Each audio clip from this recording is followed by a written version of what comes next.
ಹಿಮಾಲಯ ಈ ದೇಶದ ವಿಶೇಷತೆ ಅಲ್ಲ. ಬಹಳ ವಿಶೇಷವಾಗಿರುವಂಥ ವಿಶೇಷತೆ ಯಾವುದು ಅನ್ನುವುದನ್ನು ಬಲ್ಲಂಥವರು ಈ ಮಾತುಗಳಲ್ಲಿ ಹೇಳ್ತಾ ಇದ್ದಾರೆ. ಹಿಮಾಲಯ ಈ ದೇಶದ ವಿಶೇಷತೆಯಲ್ಲ. ತಾಜ್ ಮಹಲ್ ಈ ದೇಶದ ವಿಶೇಷತೆ ಅಲ್ಲ. ಗೋಲ್ ಗುಂಬಜ್ ಈ ದೇಶದ ವಿಶೇಷತೆ ಅಲ್ಲ. ಗೋವಾ ಬೀಚ್ ಈ ದೇಶದ ವಿಶೇಷತೆ ಅಲ್ಲ. ಈ ದೇಶದ ವಿಶೇಷತೆ ಯಾವುದು ಅಂದರೆ ಅದು ಆಧ್ಯಾತ್ಮ ಸಂಪತ್ತು. ಅಂತಹ ಆಧ್ಯಾತ್ಮದ ಅರಿವಿನ ಮಾತುಗಳನ್ನು ನಾವೆಲ್ಲ ಶ್ರದ್ಧೆಯಿಂದ ನಿತ್ಯ ನಿತ್ಯ ಶ್ರವಣ ಮಾಡ್ತಾ ಇದ್ದೇವೆ. 12ನೇ ಶತಮಾನದ ನಮ್ಮ ಶರಣರು ಆಧ್ಯಾತ್ಮದ ಅಪರೂಪದ ಅನ್ವೇಷಣೆಯನ್ನು ಮಾಡಿದರು. ಜೀವನದಲ್ಲಿ ಕಂಡುಂಡ ಸತ್ಯಗಳನ್ನು ಅನುಭಾವದ ಆಧ್ಯಾತ್ಮದ ತತ್ವಗಳನ್ನಾಗಿ ವಚನ ರೂಪದಲ್ಲಿ ನಮಗೆಲ್ಲ ತಿಳಿಯುವಂತೆ ನಮ್ಮ ಮಾತೃಭಾಷೆಯಲ್ಲಿ ಶರಣರು ಅಪ್ಪಣೆಯನ್ನು ಕೊಟ್ಟರು. ಜೀವನದಲ್ಲಿ ಯಾವುದನ್ನು ಅರಿತರೆ ಅದು ಆಧ್ಯಾತ್ಮ ಅನಿಸಿಕೊಳ್ಳುತ್ತದೋ ಆ ಅರಿವಿನ ಪ್ರಜ್ಞೆಯನ್ನು ಚಿಕ್ಕ ಚಿಕ್ಕ ವಚನಗಳಲ್ಲಿ ಚಿಕ್ಕ ಮಕ್ಕಳಿಂದ ಹಿಡಿದು ವಯೋವೃದ್ಧರವರೆಗೆ ಎಲ್ಲರಿಗೂ ತಿಳಿಯುವ ರೀತಿಯಲ್ಲಿ ನಮ್ಮ ಶರಣರು ಅನುಭವದ ಸಂಪತ್ತನ್ನು ಕೊಟ್ಟರು. ಅದು 12ನೇ ಶತಮಾನದ ಬಹುದೊಡ್ಡ ಈ ವಿಶ್ವದ ಆಧ್ಯಾತ್ಮದ ಸಂಪತ್ತು. ಅಪ್ಪ ಬಸವಣ್ಣನವರು 4 ಸಾಲಿನ ಒಂದು ವಚನದಲ್ಲಿ ಆಧ್ಯಾತ್ಮದ ಅರಿವಿನ ಪ್ರಜ್ಞೆಯನ್ನು ತಮ್ಮ ನುಡಿಯ ಮೂಲಕ ಜಾಗೃತಗೊಳಿಸ್ತಾರೆ. ಅವರ ಅನುಭವದ ಆಧ್ಯಾತ್ಮದ ನುಡಿ ಶ್ವಾನಜ್ಞಾನ, ಗಜಜ್ಞಾನ, ಕುಕ್ಕುಟ ಜ್ಞಾನ. ಈ ಎಲ್ಲ ಜ್ಞಾನಗಳು ಏನಾದವೋ ನಿಮ್ಮ ನರಿಯದ ಜ್ಞಾನ ಅದು ಅಜ್ಞಾನ ನೋಡ ಕೂಡಲ ಸಂಗಮ ದೇವ. ಇಡೀ ಮನುಷ್ಯ ಲೋಕಕ್ಕೆ ಈ ವಚನಾನುಭವದ ಮೂಲಕ ಅಪ್ಪ ಅವರು ಆಧ್ಯಾತ್ಮದ ಸಹಜವಾದ ಅರಿವಿನ ಸತ್ಯತೆಯ ಸಂದೇಶವನ್ನು ಕೊಡ್ತಾರೆ. ಒಂದು 3 ಮಾತುಗಳನ್ನು ಹೇಳಿದರು ಅವರು. ಶ್ವಾನಜ್ಞಾನ, ಗಜಜ್ಞಾನ, ಕುಕ್ಕುಟ ಜ್ಞಾನ. ಇಲ್ಲಿ ಜ್ಞಾನದ ಪ್ರಯೋಗವನ್ನು ಮಾಡ್ತಾರೆ. ಅದಕ್ಕೂ ಪೂರ್ವದಲ್ಲಿ ಈ ಸೃಷ್ಟಿಯಲ್ಲಿರುವಂಥ ಪಶು ಪಕ್ಷಿ ಪ್ರಾಣಿಗಳ ಕುರಿತಾಗಿ ಹೇಳ್ತಾರೆ. ಶ್ವಾನ ನಿಮಗೆಲ್ಲ ಗೊತ್ತಿದೆ, ಅದು ನಾಯಿ. ಕನ್ನಡದಲ್ಲಿ ನಾಯಿ ಅಂದರೆ ಸಂಸ್ಕೃತದಲ್ಲಿ ಶ್ವಾನ ಅಂತ ಕರೀತಾರೆ. ಹಳೆಗನ್ನಡದಲ್ಲಿಯೂ ಕೂಡ ಶ್ವಾನ ಅನ್ನುವಂಥ ಶಬ್ದ ಪ್ರಯೋಗ ಆಗಿದೆ.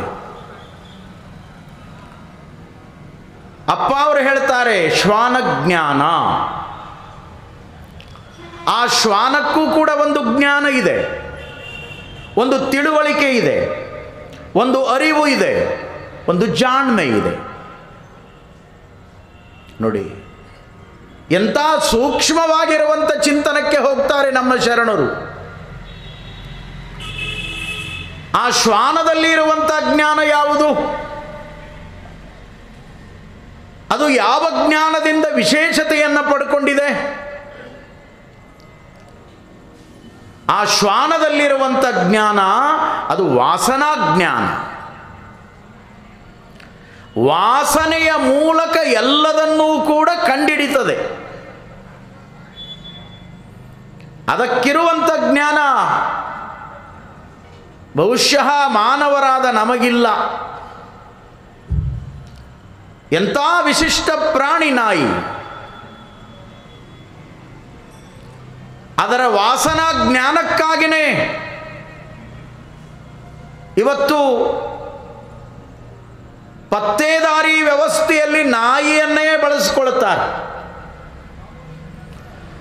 ಒಬ್ಬ ರಾಷ್ಟ್ರಪತಿ, ಒಬ್ಬ ಪ್ರಧಾನಿ ಒಂದು ವೇದಿಕೆಗೆ ಬರಬೇಕು ಅಂದ್ರೆ ಮನುಷ್ಯರ ಮೇಲೆ ವಿಶ್ವಾಸ ಇಲ್ಲ. ವಿಚಾರ ಮಾಡಿ.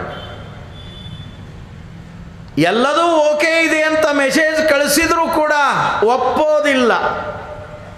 ಅದು ಬರಬೇಕು.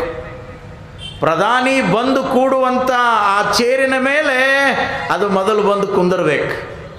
ಯಾವುದು? ಶ್ವಾನ. ರಾಷ್ಟ್ರಪತಿ ಬಂದು ಕೂಡ್ತಾನೆ ಆ ವೇದಿಕೆ ಮೇಲೆ ಅಂದರೆ ಅದಕ್ಕೂ ಪೂರ್ವದಲ್ಲಿ ಓಡಾಡಿ ತನ್ನ ವಾಸನೆಯ ಮೂಲಕ ಪರಿಶೀಲನೆ ಮಾಡಿ ಅಲ್ಲಿ ಏನೂ ಇಲ್ಲ ಅನ್ನುವುದನ್ನು ಅದು ತಿಳಿಸಿಕೊಟ್ಟ ಮೇಲೆ ಅವರು ಬುರ್ರಂತ ಹಾರಿ ಬರ್ತಾರೆ. ಎಂಥ ಜ್ಞಾನ ರೀ! ಅದಕ್ಕಿರುವ ಜ್ಞಾನ. ಮನುಷ್ಯ ಅದನ್ನು ಪತ್ತೇದಾರಿಗಾಗಿ, ಪರಿಶೀಲನೆಗಾಗಿ, ಹುಡುಕಾಟಕ್ಕಾಗಿ ಮೂಲವಾಗಿ ಬಳಸಿಕೊಂಡ. ಇದು ಅದರೊಳಗಿರುವ ಜ್ಞಾನ, ತಿಳುವಳಿಕೆ. ಬಹಳ ವಿಶೇಷ ಅಂದರೆ ಆ ನಾಯಿಗೆ ಮಾನವರಾದ ನಾವು ಒಂದು ವಿಶೇಷವಾಗಿರುವಂಥ ಗೌರವದ ಸ್ಥಾನವನ್ನು ಕೊಟ್ಟಿದ್ದೇವೆ. ಅದಕ್ಕೇನಂತೇವೆ ಅಂದರೆ ಅದು ಸ್ವಾಮಿನಿಷ್ಠ ಪ್ರಾಣಿ ಅಂತ ಕರೀತೇವೆ. ಸ್ವಾಮಿನಿಷ್ಠ ಪ್ರಾಣಿ. ಯಾವಾತ ಸಾಕಿರ್ತಾನೆ ಅವರ ಮನೆಯನ್ನು ಅತ್ಯಂತ ನಿಷ್ಠೆಯಿಂದ, ಪ್ರಾಮಾಣಿಕತೆಯಿಂದ ಕಣ್ಣಲ್ಲಿ ಕಣ್ಣಿಟ್ಟು ಕಾಪಾಡುತ್ತದೆ. ನಾಯಿಯನ್ನು ನಂಬಿ ಮನೆ ಬಿಟ್ಟು ಹೋಗಬಹುದು, ಆದರೆ ಮನುಷ್ಯರನ್ನು ನಂಬಿ ಬಿಟ್ಟು ಹೋಗೋದು ಭಾಳ ಡೇಂಜರ್ ಅದ. ಹೌದಲ್ಲ? ಒಪ್ಪುವ ಮಾತು. ಮನುಷ್ಯ ಏನಾದರೂ ಕುತಂತ್ರದ ವ್ಯವಹಾರ ಮಾಡಬಹುದು, ಆದರೆ ನಾಯಿ ನಂಬಿದ ಮನೆಗೆ ಎಂದೂ ಕೂಡ ಮೋಸ ಮಾಡೋದಿಲ್ಲ, ವಂಚನೆ ಮಾಡೋದಿಲ್ಲ. ಅದಕ್ಕಾಗಿ ಅದನ್ನು ಸ್ವಾಮಿನಿಷ್ಠ ಪ್ರಾಣಿ ಅಂತ ಕರೀತಾರೆ. ನಮ್ಮ ರೈತರು ಹೊಲಕ್ಕೆ ಹೋಗೋ ಮುಂದೆ ಬುತ್ತಿ ಕಟ್ಟಿಕೊಂಡು, ಎತ್ತುಗಳನ್ನು ಬಿಟ್ಟುಕೊಂಡು, ಬಂಡಿ ಹೊಡ್ಕೊಂಡು ಹೊಲಕ್ಕೆ ಹೊಂಟ್ರೆ ಮನೆಯೊಳಗಿರುವ ರೈತನ ನಾಯಿ ಬಂಡಿಯ ಜೊತೆಯಲ್ಲಿ ಹೊಲಕ್ಕೆ ಹೋಗ್ತಿತ್ತು. ಅದನ್ನು ನೋಡೋದೇ ಒಂದು ಸಂಭ್ರಮ. ನೋಡಿ, ಅಲ್ಲಿ ಹೋದ ಮೇಲೆ ರೈತ ತನ್ನ ಕಾಯಕದಲ್ಲಿ, ತನ್ನ ಕೆಲಸದಲ್ಲಿ ತಾನು ತೊಡಗಿರುವಾಗ ಹೊಲದ ಬದುವಿನಲ್ಲಿ ಇರುವಂಥ ಮರದ ಕೆಳಗಡೆ ಬುತ್ತಿಯನ್ನು ಇಟ್ಟು ಕೆಲಸಕ್ಕೆ ತೊಡಗಿದ್ರೆ ಅವ ಕೆಲಸ ಮುಗಿಸಿ ಬಂದು ಬುತ್ತಿ ಬಿಚ್ಚಿ ಹಿಂಗೆ ಒಂದು ರೊಟ್ಟಿ ಒಗೆಯೋತನ ಅದನ್ನು ಕಾಯ್ಕೋತ ಮಲಗಿರ್ತದೆ. ಅದೇ ಏನೋ ವಿಶೇಷ ಸೂಟಿಗೆ ಬಂದಾನ ಮಗ ಅಂತ ತಿಳ್ಕೊಂಡು ರೈತ ಮಗನನ್ನು ಕರ್ಕೊಂಡು ಹೋದ ಅಂದ್ರೆ ಅವ ಕೆಲಸ ಮುಗಿಸಿ ಬರೋದ್ರೊಳಗಾಗಿನೇ ಬುತ್ತಿ ಬಿಚ್ಚಿ ಹೊಡೆದಿರ್ತಾನೆ ಈ ಮಗ. ಎಷ್ಟು ವಿಶೇಷ ಅಲ್ಲ? ಸ್ವಾಮಿನಿಷ್ಠ ಪ್ರಾಣಿ. ಅದಕ್ಕಾಗಿಯೇ ಇರಬೇಕು ನಮ್ಮ ಸಿಂಡಿಕೇಟ್ ಬ್ಯಾಂಕಿನವರು ಅದನ್ನು ಸಿಂಬಲ್ ಆಗಿ ಬಳಸ್ಕೊಂಡ. ನಿಮ್ಮ ಪಾಸ್ಬುಕ್ಕು ಚೆಕ್ ಬುಕ್ಗಳನ್ನು ನೋಡ್ರಿ, ಸಿಂಡಿಕೇಟ್ ಬ್ಯಾಂಕ್ ಇಂಗ್ಲೀಷಿನೊಳಗೆ ಪ್ರಿಂಟ್ ಮಾಡಿ ಮಧ್ಯದೊಳಗೆ ನಾಯಿಯನ್ನು ಕುಂದಿರ್ಸ್ಯಾರ. ಒಂದೊಮ್ಮೆ ಮಂಗಳೂರಿನ ಒಂದು ಕಾರ್ಯಕ್ರಮಕ್ಕೆ ಹೋದಾಗ ಅದರ ಮುಖ್ಯಸ್ಥರು ಬಂದಿದ್ದರು ಕಾರ್ಯಕ್ರಮಕ್ಕೆ. ನಾನು ಸಹಜ ಅವರನ್ನು ಪ್ರಶ್ನೆ ಮಾಡಿದೆ, ಎಲ್ಲ ಬ್ಯಾಂಕಿನವರು ಏನೇನೋ ಸಿಂಬಾಲ್ಗಳನ್ನು ಬಳಸ್ಕೊಂಡಾರ, ನೀವ್ಯಾಕೆ ನಾಯಿ ಸಿಂಬಾಲ್ ಬಳಸೀರಿ? ಏನೋ ಸ್ವಾಮೀಜಿ ಸ್ಥಾಪನೆ ಮಾಡಿದವ್ರಿಗೆ ಗೊತ್ತು, ನನಗೆ ಗೊತ್ತಿಲ್ಲ ಅಂದ್ರೆ ಅವರು. ಆವಾಗ ನಾನು ಹೇಳಿದೆ, ಯಾಕೆ ನಾಯಿ ಸಿಂಬಾಲ್ ಬಳಸ್ಯಾರಂದ್ರೆ ನೀವಿಟ್ಟ ಗಂಟನ್ನು ನಾಯಿ ಕಾಪಾಡ್ದಂಗೆ ನಾವು ಕಾಪಾಡ್ತೀವಿ ಅನ್ನೋ ಸಲುವಾಗಿ ನಾಯಿ ಇಟ್ಟಾರೆ. ನಿಮ್ಮ ಗಂಟಿಗೇನು ತೊಂದರೆ ಇಲ್ಲ, ನಮ್ಮ ಬ್ಯಾಂಕಿನೊಳಗೆ ನಿಮ್ಮ ದುಡ್ಡು ಭಾಳ ಸೇಫ್ಟಿಯಾಗಿರ್ತದೆ ಅನ್ನುವ ಸಲುವಾಗಿ ಆ ಡಾಗ್, ಆ ನಾಯಿಯ ಸಿಂಬಾಲ್ ಮಾಡಿಟ್ಟಾರೆ. ಏನು ಅದ್ಭುತ ಅಲ್ಲ? ಬಸವಣ್ಣನವರು 900 ವರ್ಷಗಳ ಹಿಂದೆ ಎಷ್ಟು ಚಂದಾದ ಮಾತನ್ನು ಹೇಳ್ತಾರೆ. ಶ್ವಾನಜ್ಞಾನ. ಆ ಶ್ವಾನಕ್ಕೂ ಕೂಡ ಒಂದು ಅರಿವಿನ ಜ್ಞಾನ ಇದೆ, ತಿಳುವಳಿಕೆ ಇದೆ. ಆ ತಿಳುವಳಿಕೆಯನ್ನು ಅದು ಎಂದೂ ಕೂಡ ಮರೆಯೋದಿಲ್ಲ. ವಾಸನೆಯ ಮೂಲಕ ಓಡೋಡಿ ಬರ್ತದೆ, ವಾಸನೆಯ ಮೂಲಕ ತನ್ನ ಮಾಲೀಕನನ್ನು ಗೊತ್ತು ಹಿಡಿತದೆ, ವಾಸನೆಯ ಮೂಲಕ ತನ್ನ ಅಕ್ಕಪಕ್ಕದವರನ್ನು ಗುರುತಿಸ್ತದೆ. ಶ್ವಾನಜ್ಞಾನ. ಗಜಜ್ಞಾನ. ಗಜ ಅಂದರೆ ಆನೆ. ಆನೆಗೂ ಕೂಡ ಒಂದು ಜ್ಞಾನ ಇದೆ. ಅದು ಎಂಥ ಜ್ಞಾನ ಅಂದರೆ, ಭಾಳ ಹಿರಿದಾಗಿರುವ ಆನೆ, ಕಿರಿದಾಗಿರುವ ಕಣ್ಣುಗಳು, ಅದರ ದೇಹವೋ ಭಾಳ ಅದ್ಭುತ. ಅದಕ್ಕಾಗಿ ಸ್ಥೂಲಕಾಯರನ್ನು, ಭಾಳ ದಪ್ಪಾಗಿ ಇರುವವರನ್ನು ಅವರು ನಡೆಯುವಾಗ ನೋಡಿ ನಮ್ಮ ಕವಿಗಳು ಸಹಿತ ಅದರ ನಡಿಗೆಯನ್ನು ಇವರಿಗೆ ಹೋಲಿಸಿದರು. ಗಜಗಾಂಭೀರ್ಯ. ಆನೆ ನಡೆದಂಗೆ ನಡೀತಾನೆ, ಅದರ ನಡಿಗೆನೇ ಭಾಳ ಅದ್ಭುತ. ಆ ಗಜಕ್ಕೂ ಕೂಡ ಭಗವಂತ ಒಂದು ಜ್ಞಾನವನ್ನು ಕೊಟ್ಟಾನ. ಆ ಜ್ಞಾನ ಏನು ಅಂದ್ರೆ, ತನ್ನ ಸಾವಿನ ಕೊನೆಯ ಅಂಚಿನ ಗಳಿಗೆ ಸನ್ನಿಹಿತವಾದಾಗ ಆನೆ ನಿರ್ಜನವಾದ ಪ್ರದೇಶದೊಳಗೆ ಹೋಗಿ ಮರಣವನ್ನು ಅಪ್ತದ. ಇದು ಸೃಷ್ಟಿಯ ಅದ್ಭುತ. ಇಷ್ಟೆಲ್ಲ ನಾಲೆಜ್ ಇರುವ ಮಾನವರಿಗೆ ನಮ್ಮ ಸಾವು ನಮಗೆ ಯಾವಾಗ ಬರ್ತದೆ ಅನ್ನೋದೇ ಗೊತ್ತಿಲ್ಲ. ಕುಂತಾಗ ಬರಬಹುದು, ಪ್ರವಚನ ಮಾಡುವಾಗ ಬರಬಹುದು, ಕೇಳುವಾಗ ಬರಬಹುದು, ಉಣ್ಣಾಗ ಕುಂತಾಗ ಬರಬಹುದು, ಅಂಗಡಿಯಾಗ ಗಲ್ಲಾ ಪೆಟ್ಟಿಗೆ ಮ್ಯಾಗ ಕುಂತಾಗ ಬರಬಹುದು, ದಾರಿಯೊಳಗೆ ಹೋಗೋ ಮುಂದೆ ಬರಬಹುದು, ಪ್ರಯಾಣದೊಳಗೆ ಬರಬಹುದು, ಯಾವಾಗಲೋ ಬರ್ತದದು. ಆದರೆ ತಿಳ್ಕೊಳ್ಳುವ ಜ್ಞಾನ ನಮಗಿಲ್ಲ. ಮರಣದ ಕೊನೆಯ ಅಂಚಿನ ಆ ಅರಿವು ಆ ಆನೆಗಿದೆ ಅಂತೆ. ಎಷ್ಟು ಸೂಕ್ಷ್ಮ ಚಿಂತನವನ್ನು ಮಾಡಿದ್ದಾರೆ ಬಸವಣ್ಣನವರು. ಶ್ವಾನಕ್ಕೊಂದು ಜ್ಞಾನ, ಗಜಕ್ಕೊಂದು ಜ್ಞಾನ, ಆನೆಗೊಂದು ಜ್ಞಾನ. ಅದರೊಳಗಿರುವ ಜ್ಞಾನವನ್ನು ಬಳಸಿಕೊಂಡೇ ಒಬ್ಬ ಮಾವುತ ಒಂದು ಅಂಕುಶದ ಮೂಲಕ ಅದನ್ನು ತನ್ನ ಹಿಡಿತದಲ್ಲಿ ಹಿಡ್ಕೊಳ್ತಾನೆ. ಅದನ್ನೇ ಹೇಳ್ತಾರೆ ಅಪ್ಪ ಅವರು ಬಸವಣ್ಣನವರು, ಕರಿ ಘನ ಅಂಕುಶ ಕಿರಿದೆನ್ನಬಹುದೇ ಬಾರದಯ್ಯ. ಕರಿ ಘನ, ಕರಿ ಅಂದ್ರೆ ಆನೆ. ಆನೆ ಬಹಳ ದೊಡ್ಡದು ನಿಜ. ಆದರೆ ಆ ಹಿರಿದಾದ ಆನೆಯನ್ನು ಒಂದು ಕಿರಿದಾದ ಕಬ್ಬಿಣದ ಮೊಳೆ ಅಂಕುಶದ ಮೂಲಕ ಅದನ್ನು ಮಾವುತ ತನ್ನ ವಶದಲ್ಲಿಟ್ಕೊಳ್ತಾನೆ. ವಚನದೊಳಗೆ ಎಷ್ಟು ಚಂದಾದ ಅನುಭವವನ್ನು ಕೊಡ್ತಾರೆ ಶರಣರು. ಕರಿ ಘನ ಅಂಕುಶ ಕಿರಿದೆನ್ನಬಹುದೇ ಬಾರದಯ್ಯ. ನೋಡಿ, ಆ ಮಾವುತ ಹೇಳಿದಂತೆ ಅದಕ್ಕೊಂದಿಷ್ಟು ತಿಳುವಳಿಕೆಯ ಜ್ಞಾನವನ್ನು ತುಂಬಿದ ಅಂದ್ರೆ ದೊಡ್ಡ ದೊಡ್ಡ ಮಠ ಮಂದಿರಗಳಲ್ಲಿ ಗಜಗಾತ್ರದ ಆ ಪ್ರಾಣಿ ಆ ದೈವಕ್ಕೆ ತಲೆಬಾಗಿ ನಮಸ್ಕಾರ ಮಾಡುತ್ತದೆ. ಸಂಸ್ಕಾರದ ಅರಿವು ಎಂದೂ ಮರೆಯೋದಿಲ್ಲ. ಅದು ಬೆಳಗ್ಗೆ ಅದನ್ನು ಬಿಟ್ಟುಕೊಂಡು ಮಾವುತ ಹೊರಟ ಅಂದರೆ ಆ ದೇಗುಲದ ಮುಂಭಾಗಕ್ಕೆ ಬಂದರೂ ಸಾಕು, ನಾನು ಇದಕ್ಕೆ ಬಂದೀನಿ, ನಾ ತಲೆಬಾಗಬೇಕು ಅಂತ ತಲೆಬಾಗಿ ತನ್ನ ಸೊಂಡಿಲ ಮೂಲಕ ಓಂಕಾರದ ಝೇಂಕಾರವನ್ನು ಮಾಡುತ್ತದೆ.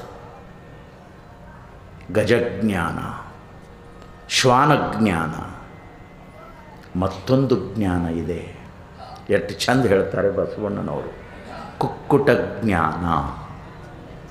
ಕುಕ್ಕುಟ ಅಂದರೆ ಕೋಳಿ, ಅದಕ್ಕೂ ಒಂದು ಜ್ಞಾನ ಇದೆಯಲ್ಲ. ಕಾಳುಗಳನ್ನು ತಿಂದು ಬದುಕುವ ಕೋಳಿಗೂ ಒಂದು ಜ್ಞಾನ ಇದೆ, ಆ ಹುಂಜಕ್ಕೂ ಕೂಡ ಒಂದು ಜ್ಞಾನ ಇದೆ. ಅದರೊಳಗೆ ಎಂಥ ಜ್ಞಾನವನ್ನು ಸೃಷ್ಟಿಯೊಳಗೆ ಭಗವಂತ ತುಂಬ್ಯಾನ ಅಂದ್ರೆ ಸಮಯಕ್ಕೆ ಸರಿಯಾಗಿ ಕೂಗುತ್ತದೆ. ಅದು ಸಮಯ ಪ್ರಜ್ಞೆ ಉಳ್ಳಂಥ ವಿಶಿಷ್ಟವಾದ ಅಪರೂಪದ ಕೋಳಿಯ ಸಂತಾನ ಹುಂಜ ಕೂಗ್ತದೆ, ಎಚ್ಚರಿಸ್ತದೆ. ಹಿಂದಿನ ಕಾಲದಲ್ಲಿ ನಮ್ಮ ರೈತರು ಅವುಗಳನ್ನು ಮನೆಯ ಮುಂಭಾಗದಲ್ಲಿ ಒಂದು ಸಣ್ಣದಾದ ಗೂಡನ್ನು ಮಾಡಿ ಅವುಗಳನ್ನು ಸಾಕ್ತಾ ಇದ್ದರು. ಈಗೂ ಜನ ಸಾಕ್ತಾರೆ. ಯಾಕೆ ಸಾಕ್ತಾರಂತ ನಿಮಗೆ ಗೊತ್ತದೆ, ನಾವೇನು ಹೇಳೋದೇ ಬೇಕಾಗಿಲ್ಲ.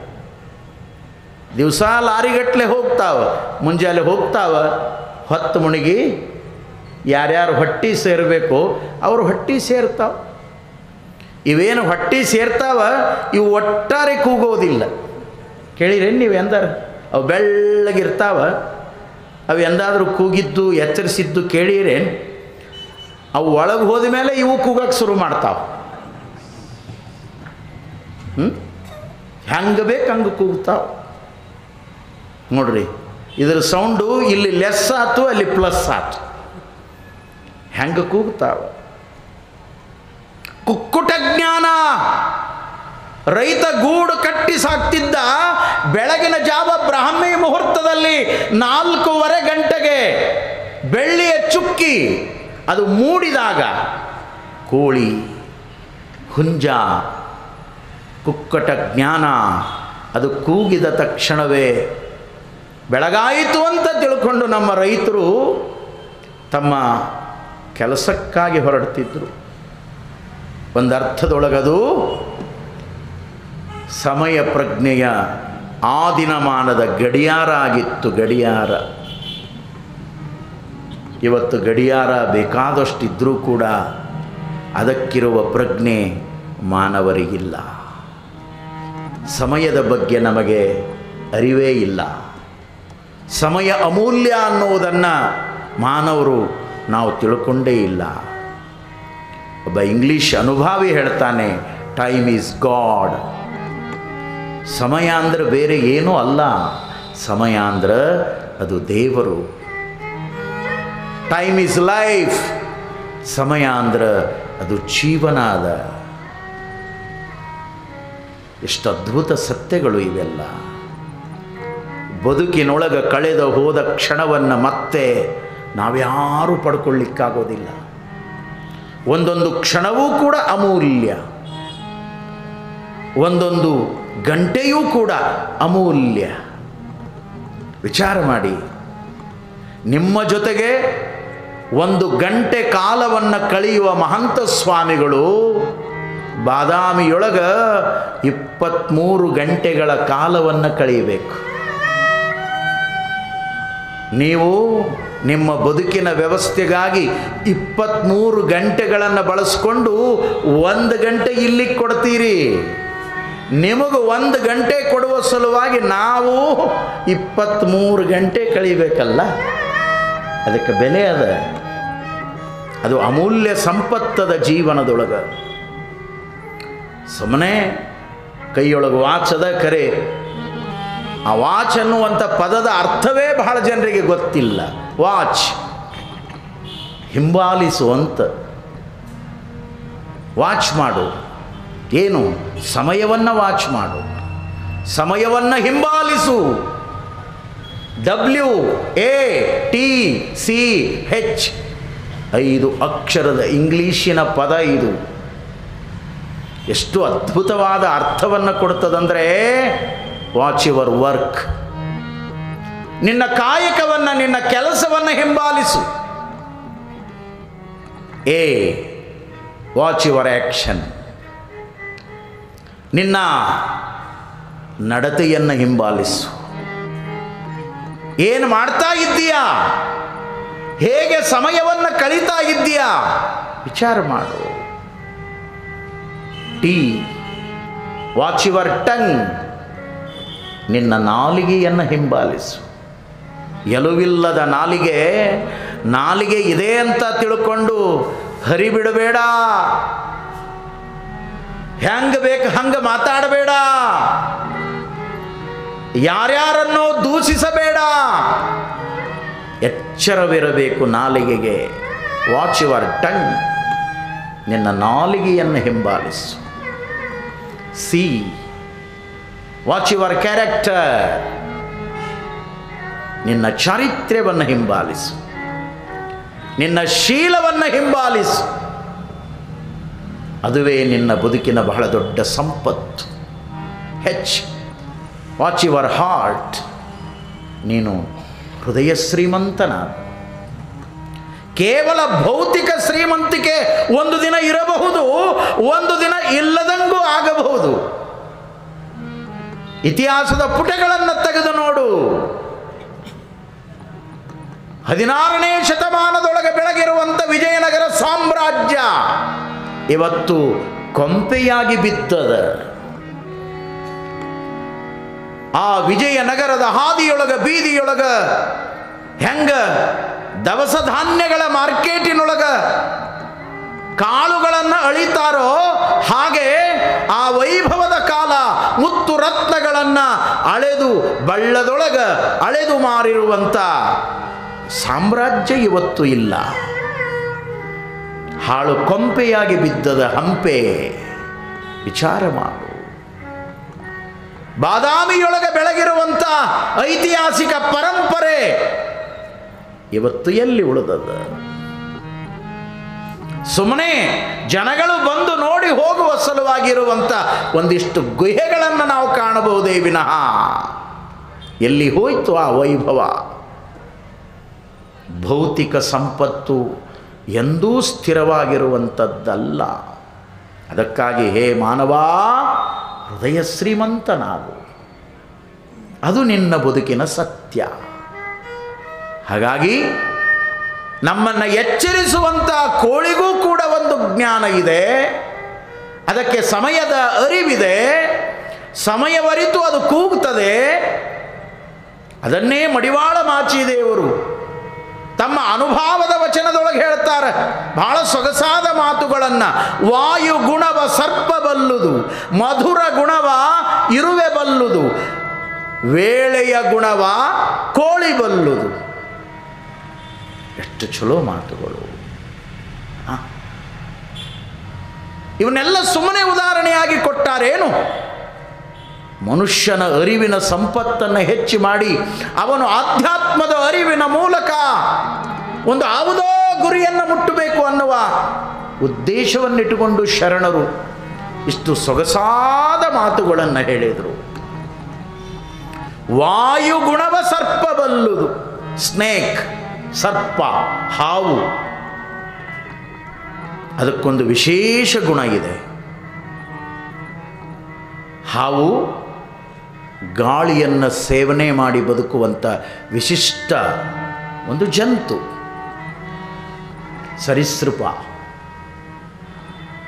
ನೋಡಿ, ಅಶ್ವಿನಿ ಮಳೆ ಪ್ರಾರಂಭವಾಗಿ ಎಲ್ಲಿಯಾದರೂ ಒಂದಿಷ್ಟು ಮಳೆ ಸುರಿತು ಅಂದ್ರೆ ಈ ಭೂತಾಯಿ ಎಷ್ಟು ಅದ್ಭುತ ಇದ್ದಾಳೆ ಅಂದರೆ, ಅವಳು ಬೇಸಿಗೆಯೊಳಗ ಬೆಂದು ನೊಂದು ಬರಡಾಗಿ ಕಡು ಬೇಸಿಗೆಯ ಬೇಗೆಯ ತಾಪವನ್ನು ಅನುಭವಿಸಿ ಮೊದಲನೆಯ ಮಳೆಯ ಆ ಧಾರೆ ಸುರಿದು ಭೂಮಿಯ ಮೇಲೆ ಬಿದ್ದಾಗ ಆ ಭೂಮಿಯಿಂದ ಒಂದು ಅಪರೂಪದ ಸುಗಂಧ ಪರಿಮಳ. ನೀವೆಲ್ಲ ಆ ಗಾಳಿ ಬೀಸಿ ಪರಿಮಳ ಬಂದಾಗ ಅಂತಿರ್ತೀರಿ ಎಲ್ಲೋ ಮಳೆಯಾಗ್ಯದ, ಗೊತ್ತಾಗ್ತದಲ್ಲ. ಸಂಸ್ಕೃತದಲ್ಲಿ ಭಾಳ ಚಲೋ ಒಂದು ಮಾತು ಹೇಳ್ಯಾರ, ಗಂಧವತಿ ಪೃಥ್ವಿ. ಈ ಪೃಥ್ವಿಗೆ ಗಂಧದ ಗುಣ ಅದ. ಮೊದಲ ಮಳೆ ಬಂದಾಗ ವಾಸನಾ ಶುರುವಾಗ್ತದೆ, ಮುಂದೆ ಬರೋದಿಲ್ಲ ಅದು. ಮುಂದೆ ಭರಣಿ ಬರ್ತದೆ, ಕೃತಿಕಾ ಬರ್ತದೆ, ರೋಹಿಣಿ ಬರ್ತದೆ. ಈಗ ನೋಡಿ ಎಲ್ಲ ಕಡೆ ಕೃತಿಕಾ ಮಳೆ ಭಾಳ ಚಲೋ ಆಗಾಕತ್ಯದ. ಇನ್ನೇನು ಈ ಬಾರಿ ರೈತರು ರೋಹಿಣಿಗೆ ಬಿತ್ತುವ ಕೆಲಸವನ್ನು ಆರಂಭ ಮಾಡೇ ಬಿಡ್ತಾರೆ. ಎಷ್ಟೋ ಮಂದಿ ಬಿತ್ತುತ್ತಾನೂ ಇದ್ದಾರೆ. ರೈತರ ಭಾಗ್ಯ ಅದು. ನೀವೆಷ್ಟು ಪುಣ್ಯ ಮಾಡೀರಿ ಬಾದಾಮಿ ಭಕ್ತರು ಅಂದ್ರೆ ನಿಮಗೆ ಒಟ್ಟಾರೆ ತೊಂದರೆ ಮಾಡ್ತಾ ಇಲ್ಲ ಅದು. ನಾನೂ ಬರ್ತೀನಿ, ಆದರೆ ನಿಮಗೆ ತೊಂದರೆ ಮಾಡಂಗಿಲ್ಲ. ಯಾಕಂದ್ರೆ ಮಹಂತ ಸ್ವಾಮಿಗಳ ಮಾತು ಕೇಳಬೇಕು ಅಂತ ಈ ಟೈಮಿನೊಳಗೆ ನೀವು ತಣ್ಣಗೆ ಬರಂಗೆ ಮಾಡಿ ರಾತ್ರಿ ಶುರು ಮಾಡ್ತದೆ ಅದು ಕೆಲಸ, ಹೌದಲ್ಲ. ನಿನ್ನೆನೂ ಬಂತು,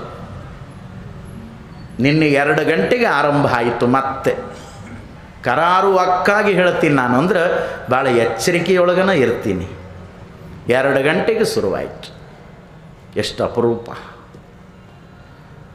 ವಿಚಾರ ಮಾಡುವಂಥ ಮಾತುಗಳು. ವಾಯು ಗುಣವ ಸರ್ಪ ಬಲ್ಲುದು. ಆ ಮೊದಲನೆಯ ಗಾಳಿ ಬೀಸಿದಾಗ ಆ ಸರ್ಪ ಆ ವಾಯುವನ್ನು ಸ್ವೀಕಾರ ಮಾಡಿ ಅದನ್ನು ತನ್ನ ಆಹಾರವಾಗಿ ಸ್ವೀಕಾರ ಮಾಡಿ ಆ ವಾಯುವಿನ ಮೂಲಕ 6 ತಿಂಗಳದ ಎನರ್ಜಿ ಪಡೀತದೆ ಸೃಷ್ಟಿಯೊಳಗೆ. ಹಾವು ನಾಗಸರ್ಪ.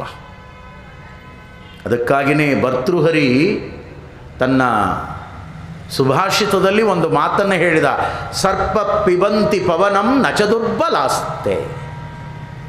ಸರ್ಪ ಪಿಬಂತಿ ಪವನಂ, ಪವನಂ ಅಂದರೆ ಗಾಳಿ, ಪಿಬಂತಿ ಕುಡಿತದ, ಸೇವನೆ ಮಾಡ್ತದ, ತನ್ನೊಳಗೆ ತಗೊಳ್ತದ. ನಚ ದುರ್ಬಲಾಸ್ತೆ, ಅದು ಸಬಲವಾಗಿರ್ತದೆ ವಿನಃ ದುರ್ಬಲವಾಗಿರೋದಿಲ್ಲ. ಬರೇ ತನ್ನ ಉಸಿರಿನಿಂದ ಹೆಂಗೆ ಉಸಿರು ಬಿಟ್ಟರೆ ಸಾಕು, ಗೋಡೆ ಕೊರೆದು ಹೊರಗಡೆ ಹೋಗ್ತದೆ. ಅಷ್ಟು ಸಬಲವಾಗಿರುವ ಸರ್ಪ. ವಾಯು ಗುಣವ ಸರ್ಪ ಬಲ್ಲುದು. ಮಡಿವಾಳ ಮಾಚಿದೇವರು ಹೇಳ್ತಾರೆ. ಅದರ ಗುಣಮೌಲ್ಯ ಏನು ಅಂದ್ರೆ ಅದು ಹಾವಿಗೆ ಗೊತ್ತದ, ಮನುಷ್ಯನಿಗೆ ಗೊತ್ತಿಲ್ಲ. ಗಾಳಿ ಕಿಮ್ಮತ್ತು ಮನುಷ್ಯನಿಗೆ ಗೊತ್ತಿಲ್ಲ. ಗಾಳಿ ಇಲ್ಲ ಅಂದ್ರೆ ಜಗತ್ತಿನೊಳಗೆ ನಾವ್ಯಾರೂ ಬದುಕೋದೇ ಇಲ್ಲ. ದೇವರು ನಮಗೆ ಕೊಟ್ಟಿರುವಂಥ 8 ಅದ್ಭುತವಾದ ಸಂಪತ್ತುಗಳು ಈ ಮನುಷ್ಯ ಲೋಕಕ್ಕೆ. ನಾವೇನು ತಿಳ್ಕೊಂಡೀವಿ ಅಂದ್ರೆ ಕಿಶಾದಾಗ ಇಟ್ಕೊಳ್ಳೋಕೆ ಯಾವ್ಯಾವ ಬರ್ತಾವ ಅವಷ್ಟ ಸಂಪತ್ತಂತ ತಿಳ್ಕೊಂಡೀವಿ. ಇದೇ ನಮ್ಮ ಅಜ್ಞಾನ. ಅವು ಎಣಿಸ್ದಂಗಾಗಿರ್ಬೇಕು, ನೋಡ್ದಂಗಾಗಿರ್ಬೇಕು, ಇಟ್ಕೊಂಡಂಗಾಗಿರ್ಬೇಕು, ಇನ್ನೊಬ್ರು ಯಾರು ನೋಡಿ ಅದನ್ನು ತುಡುಗು ಮಾಡ್ದಂಗಾಗಿರಬೇಕು. ಆವಾಗ ನನ್ನ ಸಂಪತ್ತು ಹೋಯಿತು ಅಂತ ಇವ ಗಲಾಟೆ ಮಾಡ್ದಂಗಾಗಿರಬೇಕು. ಇದಕ್ಕೆ ಸಂಪತ್ತಂತ ತಿಳ್ಕೊಂಡೀವಿ ನಾವು. ಈ ಸಂಪತ್ತು ಯಾರಿಗೂ ಸಮಾಧಾನ ಕೊಟ್ಟಿಲ್ಲ, ಕೊಡೋದಿಲ್ಲ.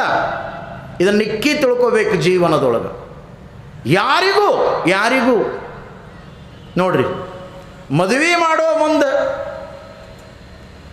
ಮಗಳು ಕೊಡೋ ಮುಂದೆ, ನನ್ನ ಮಗಳು ಸುಖವಾಗಿರಬೇಕು ಅಂತ ಇದ್ದವರು ಅವ ಅಳಿಯ ಅನ್ನೋ ಏನೇನು ಕೇಳ್ತಾನೆ ಎಲ್ಲ ಕೊಡ್ತೀರಿ.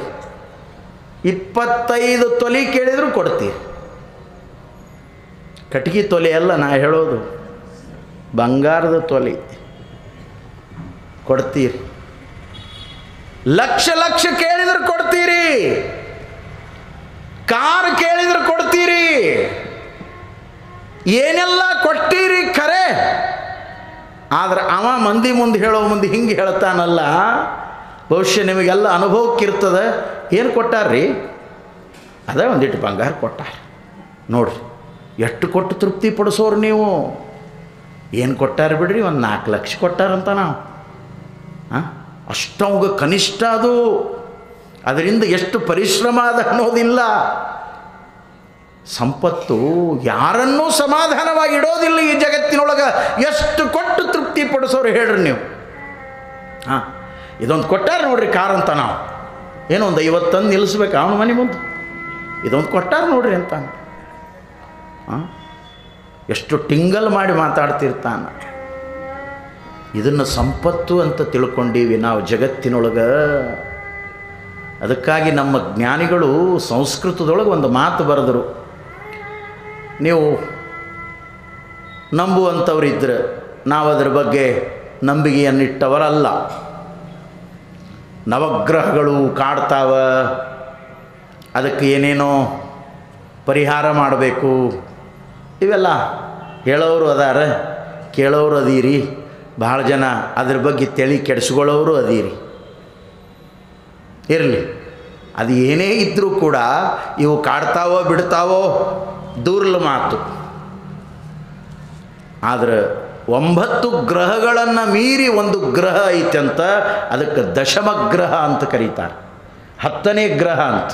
ಅದು ಯಾವುದು ಅಂದ್ರೆ ಜಾಮಾತ ದಶಮಗ್ರಹ, ಅಳಿಯ ನಾವು 10ನೇ ಗ್ರಹ ಅಂತ ಮನೆಗೆ ಕಾಡಕ್ಕೆ. ಸಂಸ್ಕೃತದಾಗ ಬರ್ದ ಕೆಟ್ಟ ಕಾಡ್ತಾನೆ. ಮತ್ತು ನೀವೇನು ಕಡಿಮೆ ಕೊಟ್ಟಿರಂಗಿಲ್ಲ. ಅವ ಉಪ್ಪಿಟ್ಟು ತಿನ್ನೋ ಸಣ್ಣ ಚಮಚದಿಂದ ಹಿಡ್ಕೊಂಡು ಅವ ಮಲಗೋ ಬೆಡ್ಡಿನ ತನ ಎಲ್ಲ ಕೊಡಿಸಿರೇ ಮತ್ತು. ಆದರೂ ಅವ ಬಂದಾಗ ಒಮ್ಮೆ ಕಾಡವನ ಮದುವೆ ಆದಮೇಲೆ ತೊಗೊಂಡು ಹೋದ. ಅವ ಮುಂದುವರೆಸಿದಾಗ ಕುಬ್ಸಕ್ಕಂತ ಬಂದು ಕಾಡಕ್ಕೆ ಶುರು ಮಾಡ್ತಾನೆ. ನನಗೆ ಹಾಕಿದ್ರೆ ನಾನು ಕುಂಡ್ರಾವಂತ ನಾವು. ಅವಾಗೂ ಬಂಗಾರ ಬೇಡವನು. ಅದಕ್ಕೆ ಇದನ್ನು ಬರೆದಾರ ನೋಡ್ರಿ, ಜಾಮಾತ ದಶಮಗ್ರಹ, ಹಳೆಯ ಅನ್ನವ ನವಗ್ರಹಗಳನ್ನು ಮೀರಿ ನಿಲ್ಲುವ, ಸದಾ ನಿನ್ನ ಮನೆತನಕ್ಕೆ ಕಾಡುವಂಥ 10ನೇ ಗ್ರಹ. ಇದಕ್ಕೇನು ಪರಿಹಾರ ಮಾಡ್ಕೊಳ್ಳೋರು? ಇದಕ್ಕೆ ಜ್ಯೋತಿಷಿದಾಗ ಏನೂ ಪರಿಹಾರ ಇಲ್ಲ. ಇದಕ್ಕೇನು ಪರಿಹಾರ ಮಾಡೋರು? ಪರಿಹಾರ ಒಂದ, ನಿಮ್ಮದು ಓಟು ಕೊಟ್ಟು ನೀವು ಬೀದಿಗೆ ಬಂದು ನಿಂದ್ರೋದು, ಇಟ್ಟ ಕೆಲಸ. ಇದೇ ಪರಿಹಾರ. ವಾಯುಗುಣವ ಸರ್ಪ ಬಲ್ಲುದು. ವಾಯುವನ್ನು ಸೇವನೆ ಮಾಡಿ ಸಬಲವಾಗಿ ಬದುಕ್ತದ ಸರ್ಪ. ಪಿಬಂತಿ ಪವನಂ ನಚ ದುರ್ಬಲಾಸ್ತೆ. ಮಧುರ ಗುಣವ ಇರುವೆ ಬಲ್ಲುದು. ಎಂಥ ಜ್ಞಾನ ಅದರೊಳಗ! ಚಿಕ್ಕದಾದ ಇರುವೆಯೊಳಗೆ ಸಾವಿರಾರು ಜಾತಿಗಳದಾವ. ನಾವು ನೀವು 4-5 ನೋಡಿರಬಹುದು. ಬೆಳಕಿನೊಳಗೆ ಹುಟ್ಟುತ್ತಾವ, ಅವಕ್ಕೆ ರೆಕ್ಕೆ ಇರ್ತಾವ, ಅವು ಚಂದ ಹಾರಾಡ್ತಾವ. ಹೊತ್ತು ಮುಳುಗಿ ಆ ಬೆಳಕಿನೊಳಗೆ ಸತ್ತು ಹೋಗಿಬಿಡ್ತಾವ. ಅದಕ್ಕೂ ಜೀವ ಅದ ಅಲ್ಲ, ಅದಕ್ಕೂ ಚೈತನ್ಯ ಅದ ಅಲ್ಲ. ಅದು ಜಡ ಅಲ್ಲ, ಅದು ಚೇತನ, ಅದು ಒಂದು ಜೀವಿ. ನಾವು ಒಂದು ಜೀವನವನ್ನು ಪಡ್ಕೊಂಡು ಬಂದವರು. ನಮಗೆ ಭಗವಂತ ಕೊಟ್ಟ ಕೊಡುಗೆಯಷ್ಟು ವಿಚಾರ ಮಾಡಬೇಕು. ಸಂಪತ್ತು ಬಹಳ ದೊಡ್ಡದಾಗಿ ಕೊಟ್ಟ ಭಗವಂತ. ಈ ಸೃಷ್ಟಿಯೊಳಗೆ ನಮಗೆ ದೇವರು ಕೊಟ್ಟ ಸಂಪತ್ತು ಯಾವ ಜೀವ ಜಂತುಗಳಿಗೂ ಅದನ್ನು ಕೊಡಲಿಲ್ಲ. ವಿಚಾರ ಮಾಡಿ. ನೀರು ಎಷ್ಟು ದೊಡ್ಡ ಸಂಪತ್ತು, ಅನ್ನ ಎಷ್ಟು ದೊಡ್ಡ ಸಂಪತ್ತು, ಗಾಳಿ ಎಷ್ಟು ದೊಡ್ಡ ಸಂಪತ್ತು, ಭೂಮಿ ಈ ಮಣ್ಣು ಎಷ್ಟು ದೊಡ್ಡ ಸಂಪತ್ತು, ಬೆಳಕು ಎಷ್ಟು ದೊಡ್ಡ ಸಂಪತ್ತು, ಬಯಲು ಎಷ್ಟು ದೊಡ್ಡ ಸಂಪತ್ತು. ವಿಚಾರ ಮಾಡಿ ಸ್ವಲ್ಪ.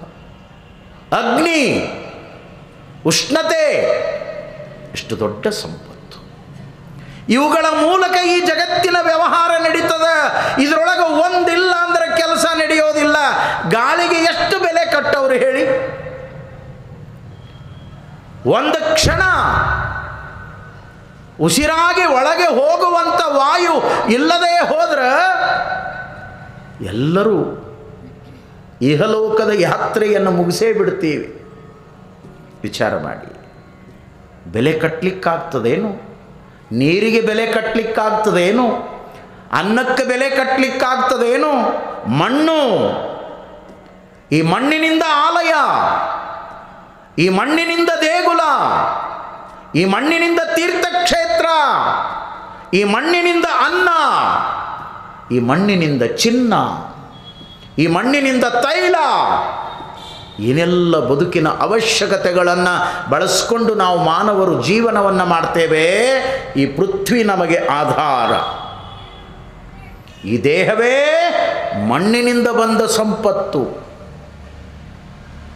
ಮಣ್ಣಿನಿಂದ ಹುಟ್ಟುವ ದವಸ ಧಾನ್ಯ, ಹಣ್ಣು ಹಂಪಲು, ತರಕಾರಿ ಏನೆಲ್ಲವನ್ನ ಭೋಜನವಾಗಿ ಸ್ವೀಕಾರ ಮಾಡಿದಾಗ ಅದು ರಕ್ತವಾಗ್ತದೆ, ಅದು ಶಕ್ತಿಯಾಗ್ತದೆ, ಅದು ದೇಹದೊಳಗೆ ಅದ್ಭುತವಾದ ಶಕ್ತಿಯ ರೂಪವನ್ನು ತಾಳ್ತದೆ. ಮತ್ತೊಂದು ಜೀವಕ್ಕೆ ಅದು ಕಾರಣವಾಗ್ತದೆ. ಮಣ್ಣಿನಿಂದ ಕಾಯ, ಮಣ್ಣಿನಿಂದ. ಅದಕ್ಕೆ ಇದರೊಳಗೆ ಮಣ್ಣು ಬರ್ತದೆ. ಯಾರ ದೇಹ ಆದರೇನು, ರಾಜ ಮಹಾರಾಜನ ದೇಹ ಆದರೇನು, ಜಗದ್ಗುರುಗಳ ದೇಹ ಆದರೇನು, ಸಾಮಾನ್ಯರ ದೇಹ ಆದರೇನು, ಯಾರ ಮೈಯೊಳಗೆ ಮಣ್ಣು ಬರೋದಿಲ್ಲ ಹೇಳಿ? ಯಾರ ದೇಹದೊಳಗೆ ಬೆವರಿನ ಜಲ ನೀರು ಹರಿಯೋದಿಲ್ಲ ಹೇಳಿ? ಪ್ರಕೃತಿಯ ಅದ್ಭುತವಾದ ಶಕ್ತಿಗಳಿವೆಲ್ಲ. ಇಂಥ ಅಪರೂಪದ ಸಂಪತ್ತನ್ನು ನಮಗೆ ಕೊಟ್ಟ, ಸಮಾನವಾಗಿ ಕೊಟ್ಟ ಭಗವಂತ ಈ ಭೂಮಿ ಇದೆ ಅಂತ ತಿಳ್ಕೊಂಡೇ ನಾವು ನೀವು ಇದರ ಮೇಲೆ ಎಷ್ಟು ಆನಂದವಾಗಿ ಕೂತಿದ್ದೇವೆ. ಸಂಪತ್ತಲ್ಲೇನು? ಇಲ್ಲೇನು ನೋಟಿನ ಮೇಲೆ ಕುಂತಿಲ್ಲ, ಬಂಗಾರದ ಮೇಲೆ ಕುಂತಿಲ್ಲ, ಸಹಜ ಭೂಮಿಯ ಮೇಲೆ ಕುಂತೀವಿ. ವಿಚಾರ ಮಾಡಬೇಕು ನಾವೆಲ್ಲ. ದೇವರು ಈ ಜಗತ್ತಿಗೆ ಕೊಟ್ಟ ಅಮೂಲ್ಯ ಸಂಪತ್ತುಗಳಿವೆಲ್ಲ. ಒಂದು ಕ್ಷಣ ವಿಚಾರ ಮಾಡಿದರೆ ಗಾಳಿ ಇಲ್ಲದೆ ಹೋದರೆ ಬದುಕು ಮುಗಿದು ಹೋಗ್ತದ. ಮಧುರ ಗುಣವ ಇರುವೆ ಬಲ್ಲುದು. ಇರುವೆಗೂ ಒಂದು ಗುಣವನ್ನು ಇಟ್ಟ ಭಗವಂತ. ಎಂದೂ ಅವು ತಮ್ಮ ಗುಣವನ್ನು, ತಮ್ಮ ಜ್ಞಾನವನ್ನು ಮರೆಯೋದಿಲ್ಲ ಈ ಜಗತ್ತಿನೊಳಗೆ. ಮಧುರತೆಯ ಗುಣ, ಸವಿಯನ್ನು ಗುರುತಿಸುವ ಗುಣ ಇರುವೆಯೊಳಗದ. ಚಿಕ್ಕ ಚಿಕ್ಕ ಇರುವೆಗಳು, ಪುಟ್ಟ ಪುಟ್ಟ ಇರುವೆಗಳು. ಎಲ್ಲಿಯಾದರೂ ಒಂದು ಬೆಲ್ಲದ ಚೂರೋ, ಸಕ್ಕರೆಯ ಅರಳೋ, ಸಿಹಿ ಪದಾರ್ಥವೋ ಇದ್ರೆ ಸಾಕು. ನಾವೇನದಕ್ಕೆ ವೆಡ್ಡಿಂಗ್ ಕೊಡೋದು ಬೇಕಾಗಿಲ್ಲ. ಸಿಹಿ ಉಣ್ಣಾಕ ನಮಗೆ ಬಂದು ವೆಡ್ಡಿಂಗ್ ಕೊಟ್ಟ ಮೇಲೆ ಹೋಗಿ ಉಂಡು ಬರೋರು ನಾವು. ಆದರೆ ಅದಕ್ಕೆ ಯಾರು ಕೊಡೋರದ? ಸಹಜ ಹರಿದಾಡ್ತಾ ಹರಿದಾಡ್ತಾ ಹರಿದಾಡ್ತಾ ಹೋಗಿ ಸಿಹಿ ಎಲ್ಲಿರ್ತದ ಅಲ್ಲಿ ಕೂತ್ಕೊಂಡು ತಿಂದು ತಾನೊಂದೇ ಸುಮ್ಮನೆ ಹೋಗೋದಿಲ್ಲ. ಮತ್ತು ಎದರ ಬಿದರ ಬರೋಕ್ಕೆಲ್ಲ ಮೆಸೇಜ್ ಕೊಡ್ತದೆ, ಅಲ್ಲಿ ಹೋಗ್ರಿ, ಅಲ್ಲಿ ಹೋಗ್ರಿ, ಅಲ್ಲಿ ಹೋಗ್ರಿ, ಸಿಹಿ ಅದು. ನಾವು ಅಂದೇವೇನು? ಹೋಗೋಣ ಬರ್ರಿ, ಹೋಗೋಣ ಬರ್ರಿ, ಪ್ರವಚನ ನಡೆದದ ಬರ್ರಿ ಅಂದೇವೇನು? ಸೋಮ ನಮ್ಮ ಪಾಡಿಗೆ ನಾವು ಬಂದ್ವಿ. ಸಿಹಿ ಸಿಗ್ತದ, ಆಧ್ಯಾತ್ಮದ ಅಮೃತ ಸಿಗ್ತದ. ಒಂದಿಷ್ಟು ಸಮಯ ನಮ್ಮ ಮತಿಗೆ ಮಂಗಲದ ಭಾಗ್ಯ ಸಿಗ್ತದ. ಹೋಗೋಣ ಬರ್ರಿ ಅಂತ ಎಷ್ಟು ಜನ ಕರೆದು ತರೋರ ದೇವಿ. ಮಧುರ ಗುಣವ ಇರುವೆ ಬಲ್ಲುದು. ನಮ್ಮ ಬದುಕಿನೊಳಗೆ ಒಂದಿಷ್ಟು ಆರೋಗ್ಯದೊಳಗೆ ವ್ಯತ್ಯಾಸ ಆಯಿತು ಅಂದ್ರೆ ಸಿಹಿ ಯಾವುದೋ ಕಹಿ ಯಾವುದೋ ಅಮೃತ ಮಾಡಿ ಮುಂದಿಟ್ಟಾರ. ಇವ ಬಾಯಾಗಿ ಇಟ್ಕೊಂಡು ಅಂತಾನೆ ಕೆಟ್ಟ ವಿಷ ಅದ ಅಂತ. ಹೆಂಗದ ಹೇಳ್ರಿ? ಎಂದಾದರೂ ಇರುವೆ ಹಿಂಗಂದದೇನು? ಅದಕ್ಕೆ ಅದೇ ಬೇಕು. ಅದನ್ನು ಬಿಟ್ಟು ಬೇರೆ ಏನನ್ನೂ ಬಯಸೋದಿಲ್ಲ. ಅದೇನು ಗುಟ್ಕಾ ತಿನ್ನಬೇಕಂತದೇ ಎಂದರ ಅಂದದೇನು? ಮತ್ತೇನಾರ ಹೋಗಿ ತಿಂದು ಬರಬೇಕು ಅಂತದೇನು? ಇಲ್ಲ. ಮಧುರ ಮಧುರ. ಎಂಥ ಜ್ಞಾನ ಅಂದ್ರೆ, ಮಾವಿನ ಮರದೊಳಗೆ, ಹಲಸಿನ ಹಣ್ಣಿನ ಮರದೊಳಗೆ ಮೇಲೆ ಹಣ್ಣುಗಳಾಗಿದ್ರೆ ಆ ಇರುವೆ ವ್ಯರ್ಥವಾಗಿ ಮರವನ್ನು ಏರೋದಿಲ್ಲ. ಆ ಗಿಡದ ಬೊಡ್ಡೆಯನ್ನು ಮೂಸಿ ನೋಡಿ ತಿಳ್ಕೊಳ್ತದ, ಇಂಥ ಟೊಂಗಿಯೊಳಗೆ ಇಂಥ ಹಣ್ಣಾಗ್ಯದಂತ. ಕೆಳಗೆ ವಾಸನ ನೋಡಿ ಮೇಲೆ ಇರ್ತದೆ. ನಾವು ಗಿಡ ಹತ್ತಿ ಕೈಯಾಗ ಹರ್ಕೊಂಡು ಬಾಯಾಗಿ ಇಟ್ಕೊಳ್ಳೋತನ ಗೊತ್ತಾಗಲ್ಲ. ಎಂಥ ಜ್ಞಾನ! ಮಧುರ ಗುಣವ ಇರುವೆ ಬಲ್ಲುದು. ಅದಕ್ಕಾಗಿ ನಮ್ಮ ಚುಟುಕು ಸಾಹಿತ್ಯದೊಳಗೆ ನಾವು ಒಂದು ಮಾತು ಬರ್ಕೊಂಡಿವಿ ಇರುವೆ ಬಗ್ಗೆ. ಇರುವೆ 3 ಅಕ್ಷರದ ಪದ ಇರು. ಇರುವೆ ಇರುವೆ ಇರುವೆ, ನನ್ನ ಹೆಸರು ಇರುವೆ. ಯಾಕಾಗಿ ನಾನು ಇರುವೆ? ಸಿಹಿ ಎಲ್ಲಿ ಇರುವುದೋ ಅಲ್ಲಿ ನಾನು ಇರುವೆ, ಅದಕ್ಕಾಗಿ ನನ್ನ ಹೆಸರು ಇರುವೆ. ಪ್ರೆಸೆಂಟ್ ನೋಡಿ, ಸಿಹಿ ಎಲ್ಲಿರ್ತದೆ ಅಲ್ಲಿಗೆ ಹೋಗ್ತದೆ. ಮಧುರ ಗುಣವ ಇರುವೆ ಬಲ್ಲುದು, ವೇಳೆಯ ಗುಣವ ಕೋಳಿ ಬಲ್ಲುದು. ಸಮಯ ಪ್ರಜ್ಞೆ ಅದಕ್ಕಿದೆ, ಸಮಯವರಿತು ಕೂಗ್ತದೆ. ಇನ್ನೊಂದು ಪ್ರಾಣಿ ಅದ ರೀ, ನಿಮಗೆ ಸುಮ್ಮನೆ ನೆನಪಾಯ್ತು ಹೇಳಿಬಿಡ್ತೀನಿ. ಟೈಮ್ ಪ್ರಕಾರ ಕೂಗುವ ಇನ್ನೊಂದು ವಿಶೇಷ ಪ್ರಾಣಿ ಅದ. ಅದನ್ನು ಮನುಷ್ಯರೆಲ್ಲ ಇನ್ನೊಬ್ಬರಿಗೆ ಬೈಯೋ ಮುಂದೆ ಬಳಸ್ತಾರೆ. ಯಾವುದದು? ಹಾಂ, ಯಾವುದು ಹೇಳಿ? ಬೈಯೋ ಮುಂದೆ ಬಳಸ್ತೀರಿ, ಕತ್ತಿ ಅಂತೀರಿ ನೋಡ್ರಿ. ಅದು ಟೈಮ್ ಪ್ರಕಾರ ಕೂಗ್ತದೆ. ಡಾಂಕಿ, ಗದ, ಕತ್ತೆ ಅನ್ನೋದಿಲ್ಲ, ಕತ್ತೆ ಅಂತಾರೆ ನೋಡ್ರಿ. ಹಿಂಗೆ ಬೈಯೋ ಮುಂದೆ ಅದು ಕೇಳಿಸ್ಕೊಂತಂತ. ನನಗೂ ಇವ್ರಿಗೂ ಏನು ಸಂಬಂಧ? ತಮ್ಮನ್ನು ತಾವು ಬೈಕೊಳ್ಳೋ ಮುಂದೆ ನನ್ಯಾಕೆ ತರ್ತಾರೆ? ನನ್ನಂಗೆ ದುಡಿಯೋರಲ್ಲ. ನನ್ನ ಮ್ಯಾಗ ಮಡಿವಾಳ ಗಂಟು ಹೊರಿಸಿದ ಅಂದ್ರೆ ಹಳ್ಳತನ ಹೊಳಿತನ ಹೊತ್ಕೊಂಡು ಹೋಗಬೇಕು. ಬೇರೆ ಏನಾದರೂ ಚೀಲಗಳನ್ನು ಹೊರಿಸಿದ್ರೆ ಹೊತ್ಕೊಂಡು ಹೋಗಬೇಕು. ನಮ್ಮ ನೀರಾವರಿ ಭಾಗದೊಳಗೆ, ರಾಯಚೂರು ಜಿಲ್ಲಾದೊಳಗೆ ಸಿಂಧನೂರು ಭಾಗಕ್ಕೆ, ಮಸ್ಕಿ ಭಾಗಕ್ಕೆ ನೀವು ಬಂದರೆ ಗೊತ್ತಾಗ್ತದೆ. ಅಲ್ಲಿ 100, 200 ಕತ್ತಿ ಸಾಕ್ಯಾರ ಕೆಲವರು. ಆ ಕತ್ತಿ ಮೇಲೆ 2 ಚೀಲ ಹುಸುಗೆ ಇರ್ತಾರೆ. ಟ್ಯಾಕ್ಟ್ರಿ ಒಳಗೆ, ಗಾಡಿ ಒಳಗೆ ಹುಸುಗು ಒಯ್ಯೋದಿಲ್ಲ.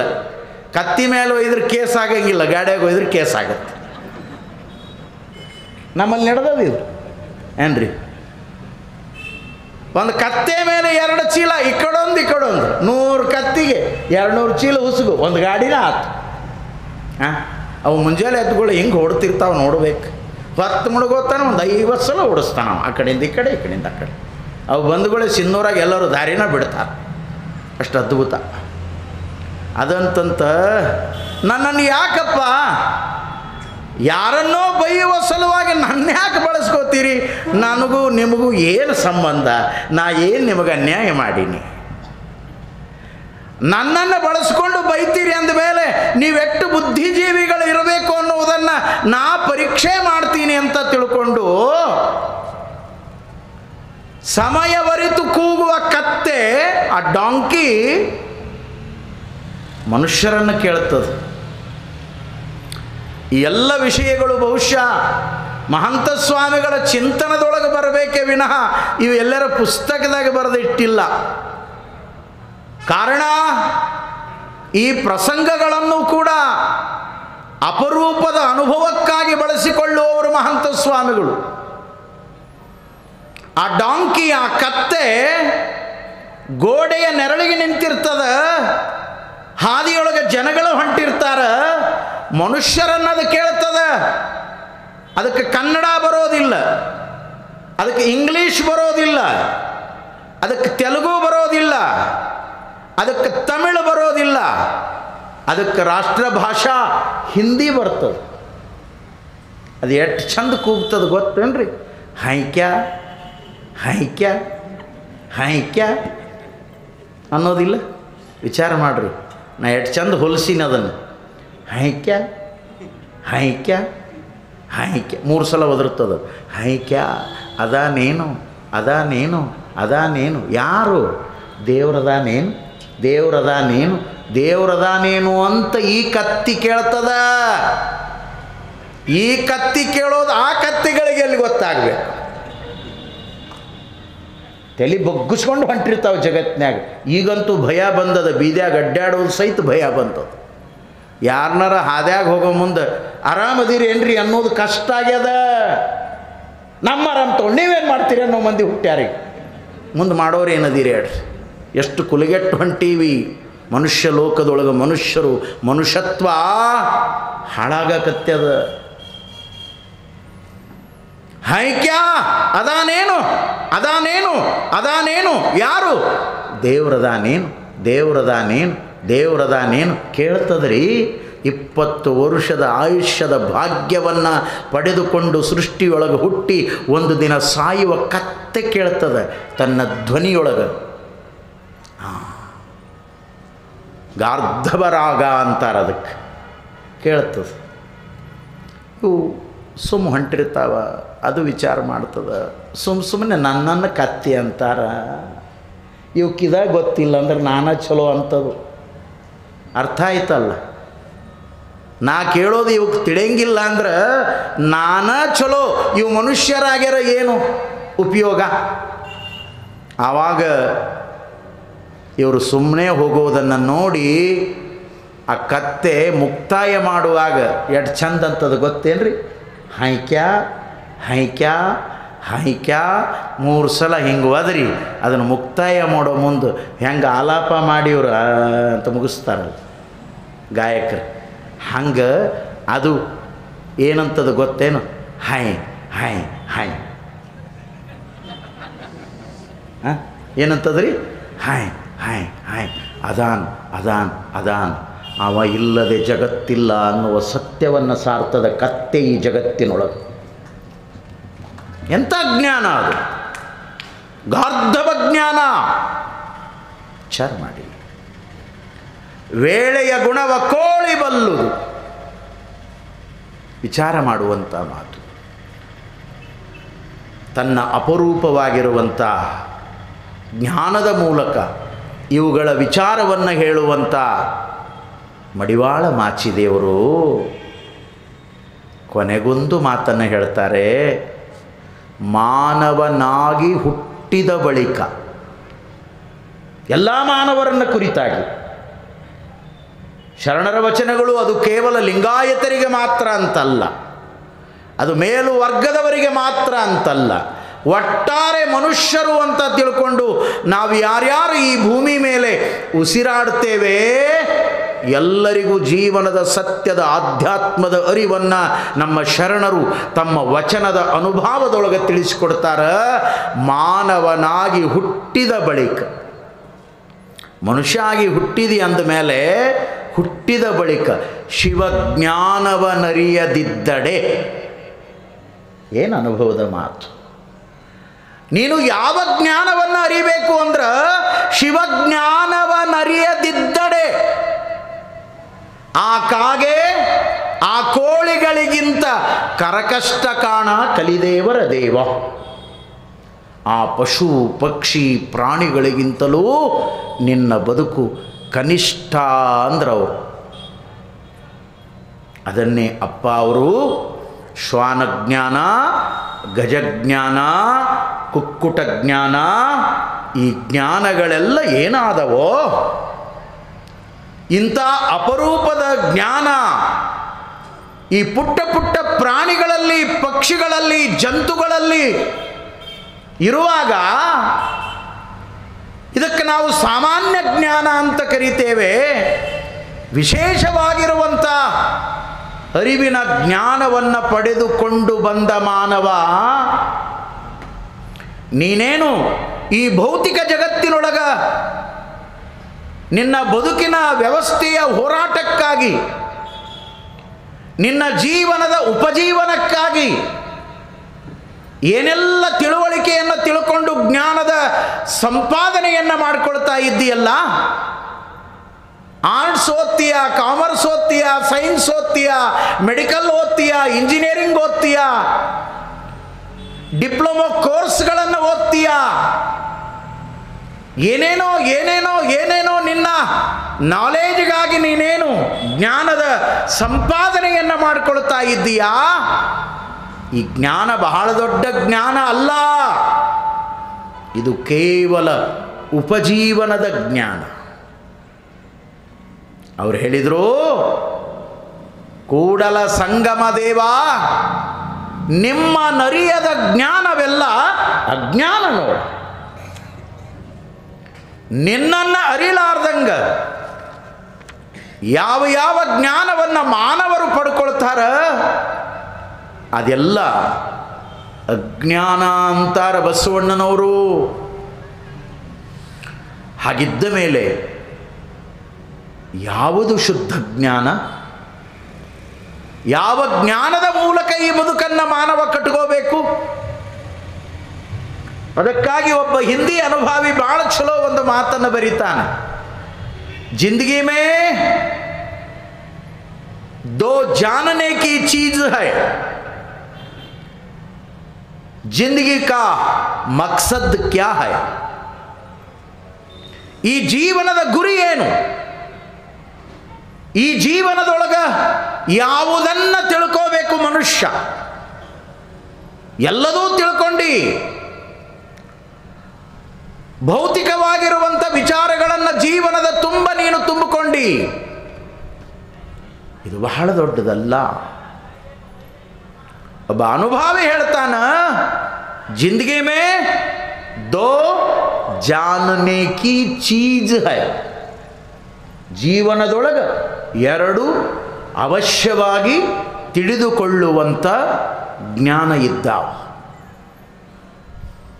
ಏಕ್ ಖುದ್ ಕೋ ಜಾನನಾ, ಏಕ್ ಖುದ್ ಕೋ ಜಾನನಾ, ಮೊದಲನೇದು ನಿನ್ನನ್ನು ನೀನು ತಿಳಿದುಕೋ.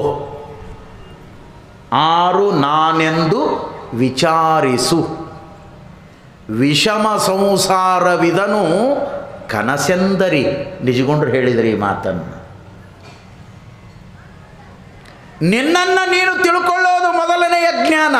ನಾನಾರು, ಮೈ ಕೌನ್ ಹೂ, ನಾ ಯಾತಕ್ಕಾಗಿ ಈ ಜಗತ್ತಿಗೆ ಬಂದಿದ್ದೇನೆ, ನಾನು ಎಲ್ಲ ಪ್ರಾಣಿ ಪಕ್ಷಿಗಳಿಗಿಂತ ಹೇಗೆ ವಿಶೇಷ, ನನ್ನ ನಡೆನುಡಿಗಳು ಏನಾಗಿರಬೇಕು, ನನ್ನ ಗುರಿಗಮ್ಯಗಳು ಏನಾಗಿರಬೇಕು, ನಾನು ಯಾವ ರೀತಿಯ ಸಾರ್ಥಕ ಜೀವನವನ್ನು ಈ ಮರ್ತ್ಯದಲ್ಲಿ ಕಳೆಯಬೇಕು, ಈ ಜನ್ಮವನ್ನು ಭಗವಂತ ಯಾತಕ್ಕಾಗಿ ನನಗೆ ಕೊಟ್ಟಿದ್ದಾನೆ, ಇದು ಜ್ಞಾನ. ಏಕ್ ಖುದ್ ಕೋ ಜಾನನಾ, ನಿನ್ನನ್ನು ನೀನು ತಿಳಿ. ತನ್ನ ತಾನಾರಂದರಿದೊಡೆ ತಾನೇ ದೇವನೋಡ ಅಪ್ರಮಾಣ ಕೂಡಲ ಸಂಗಮ ದೇವ. ಶರಣರ ಸಿದ್ಧಾಂತ ಇದು, ಆಧ್ಯಾತ್ಮದ ಅರಿವಿನ ಬೆಳಕಿದು.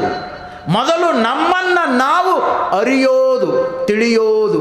ಖುದ್ ಕೋ ಜಾನನಾ. दूसरा खुदा को जानना. दो जानने की चीज है. खुद को जानना, दूसरा बात खुदा को जानना.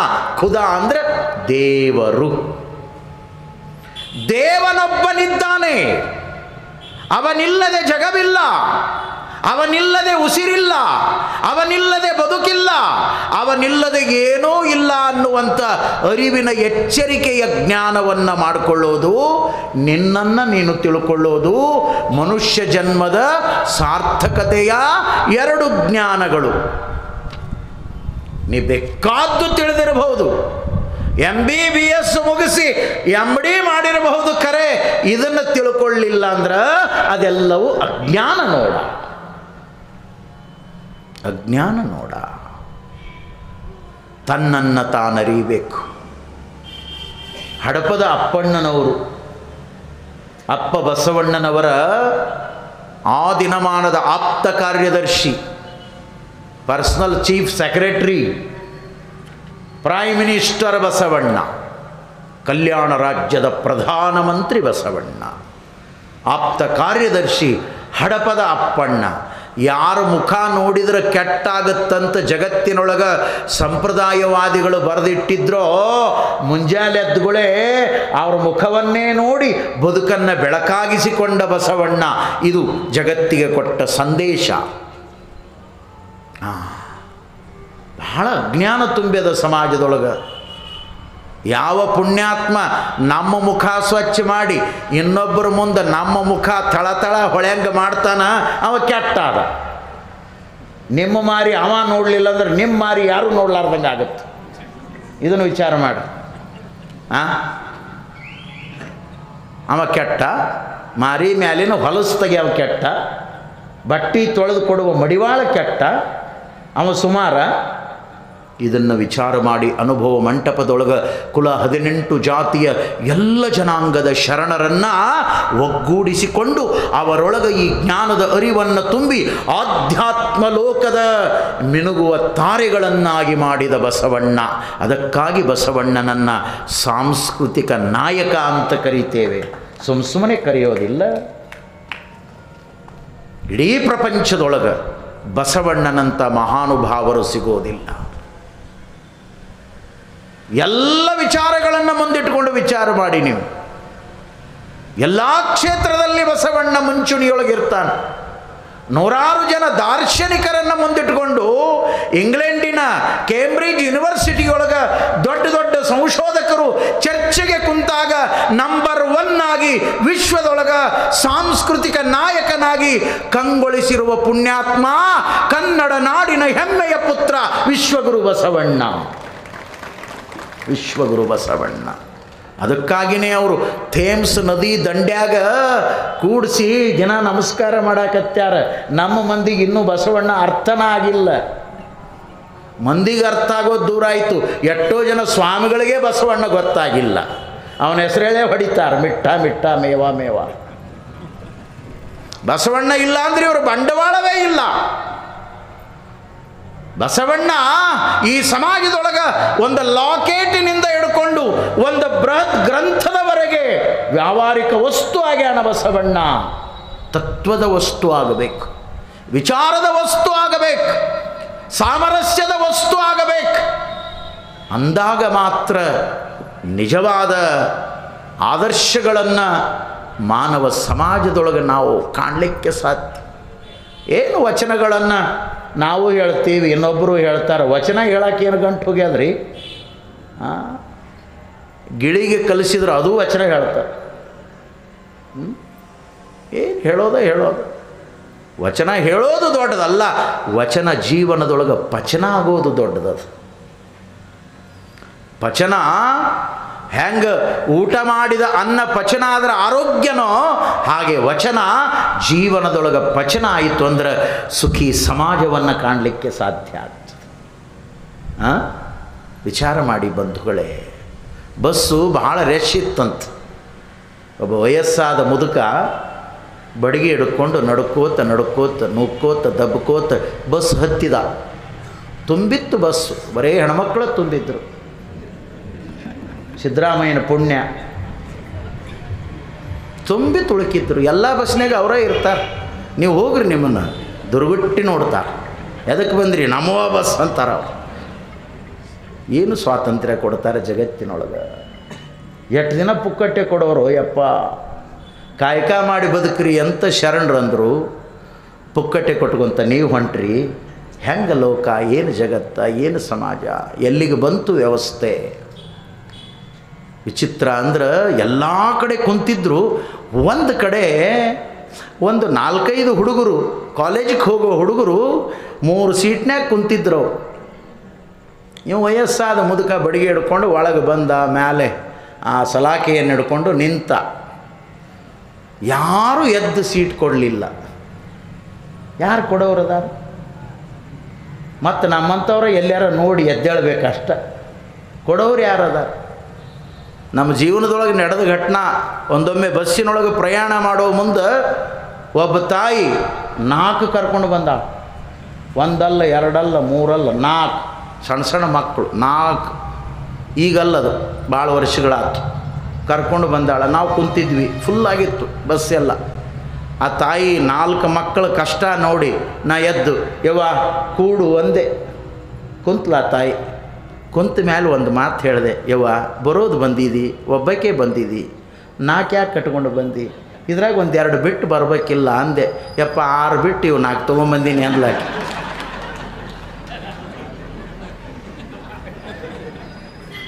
ಭಾಳ ದೊಡ್ಡ ಯಾಕೆದಿ ನಮ್ಮವ್ವ. ಪುಣ್ಯ ಬರಲಿ, 6 ಬಿಟ್ಟು ಬಂದಿಯಲ್ಲ. ಇನ್ನೊಂದು 3 ತಂದಿರು, ದೊಡ್ಡ ಗದ್ದಲಿತ್ತು ಬಸ್ನ್ಯಾಗ. ಯಾರೂ ಕೊಡಲಿಲ್ಲ. ಆ ಬಸ್ಸಿನೊಳಗೆ ಬಸವಣ್ಣನವರ ವಚನದ ಒಂದು ಸಾಲಿನ ಒಂದು ಸ್ಟಿಕ್ಕರ್ ಅಂಟಿಸಿದ್ರು. ಎಲ್ಲ ಬಸ್ಸಿನಾಗ ಅಂಟಿಸಿರ್ತಾರೆ, ಕನ್ನಡದ ನುಡಿಗಳನ್ನು ಹಾಕಿರ್ತಾರೆ.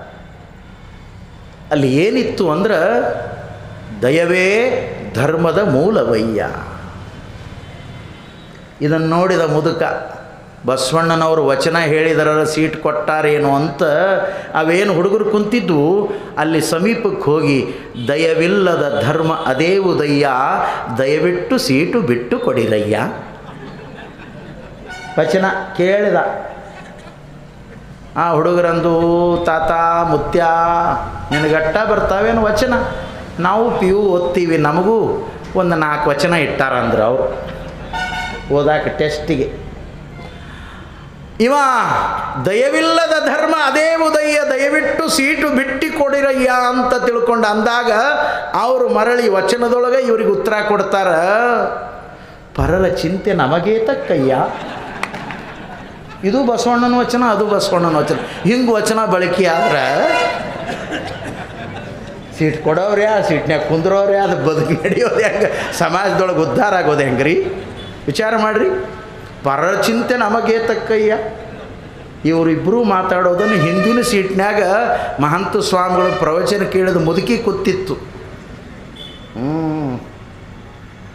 ಆಕೆ ಅಂದ್ಲು ಇಬ್ಬರಿಗೂ, ಲೋಕದ ಡೊಂಕ ನೀವೇಕೆ ತಿದ್ದಿವಿರಯ್ಯ. 3 ಬಸವಣ್ಣನವರ ವಚನನೇ. ಹಿಂಗ ಸಮಯೋಚಿತ ಸ್ವಾರ್ಥಕ್ಕಾಗಿ ವಚನಗಳು ಬಳಕೆಯಾದರೆ ನಾವು ಉದ್ಧಾರ ಆಗೋದಿಲ್ಲ, ಸಮಾಜವೂ ಉದ್ಧಾರ ಆಗೋದಿಲ್ಲ. ಇಂಥ ವಚನಗಳನ್ನು ಸಾಯುವವರೆಗೆ ಕೇಳಿದರೂ ಏನೂ ಪ್ರಯೋಜನ ಇಲ್ಲ. ನಮ್ಮ ಶರಣರು ಕೊಟ್ಟ ಜ್ಞಾನ ಅದು ಅದ್ಭುತವಾದ ಅರಿವಿನ ಜ್ಞಾನ. ಮುಂದಿನ ಜ್ಞಾನದ ಚಿಂತನವನ್ನು ಹಡಪದ ಅಪ್ಪಣ್ಣನವರು ಹೇಳ್ತಾರೆ. ಅದು ಏನು ಅನ್ನುವುದನ್ನು